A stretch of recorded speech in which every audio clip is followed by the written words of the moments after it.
இங்க ஒரு உலகத்துல எல்லாமே ஸ்கொயர் ஷேப்ல தான் இருக்கு. அங்க இருக்கிற எல்லாரோட வீடும் ஒரே மாதிரி தான் இருக்கு. அங்க ஸ்கொயர் ஷேப்ல உள்ள ஒரு அம்மாவும் பொண்ணும் ஜூஸ் குடிச்சிட்டு இருக்காங்க. அப்போ ஒரு கார்ல வட்ட ஷேப்ல உள்ள ஒரு பொண்ணு பக்கத்து வீட்டுக்கு புதுசா வர்றா. அவ அந்த வீட்டுக்குள்ள காலை வச்சதும் ஸ்கொயர் ஷேப்ல இருந்த அந்த வீடு இப்ப வட்ட வடிவமா அழகா மாறிடுது. அந்த பொண்ணு அம்மாவுக்கு ஹாய் சொல்ல அவங்க அவளை பார்த்து பயந்துட்டு கோமா உள்ள போயிடுறாங்க. பட் அந்த குட்டி பாப்பா அவளாவே வந்து புதுசா வந்த பொண்ணுக்கு கை கொடுக்கறா. இவ கை கொடுத்ததும் அந்த பாப்பாவோட கையே வித்தியாசமா மாற ஆரம்பிக்குது. உடனே அம்மா அவளை பிடிச்சு இழுக்க அவ கை மறுபடியும் நார்மல் ஆகுது. அம்மா பாப்பா கிட்ட அவங்க கிட்ட எல்லாம் பேசக்கூடாதுன்னு சொல்லி இவளை வீட்டுக்குள்ள கூட்டிட்டு போயிடுறாங்க. இத பார்த்து இந்த பொண்ணு சோகமா கிளம்புறா.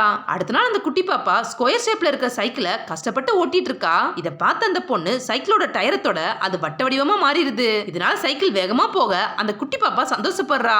அப்பாவோட அம்மா பின்னாடி வந்து அந்த சைக்கிளை திரும்பவும் ஸ்கொயரா மாத்திடுறாங்க. அடுத்த நாள் அந்த பொண்ணு அங்க இருக்கிற ஒரு புழுவத்தோட அது அழகா வட்ட வடிவமா இருக்கிற ஒரு பட்டாம்பூச்சியா மாறுது. இந்த குட்டி பாப்பா அதை தொட்டதும் அவ முகம் மாற ஆரம்பிக்குது. அப்ப அம்மா வந்து அவளத்தோட அவ திரும்ப பழைய மாதிரி மாறிடுறா. உடனே அம்மா ரெண்டு வீட்டுக்கு நடுவுலயும் ஒரு சுவரை கட்டிடுறாங்க. இந்த பாப்பா அது மேலே ஏறி அந்த பொண்ணை பாக்குறா. அப்ப அம்மாவோ அவகிட்ட போக கூடாதுன்னு அவ காலை பிடிச்சு இழுக்கிறாங்க. பட் அந்த பாப்பாவோ அங்க போயே ஆகணும்னு எப்படியோ கஷ்டப்பட்டு அந்த வீட்டுக்கு தாவுறா. இவ தாவி விழும்போது அந்த பொண்ணு அவளை பிடிச்சிடுறா. அப்ப அந்த பாப்பாவோட முகம் வட்ட வடிவமா மாறுது. அம்மா வேமா ஓடி வந்து அவளை திரும்பவும் மாத்தலாம்னு பாக்குறாங்க.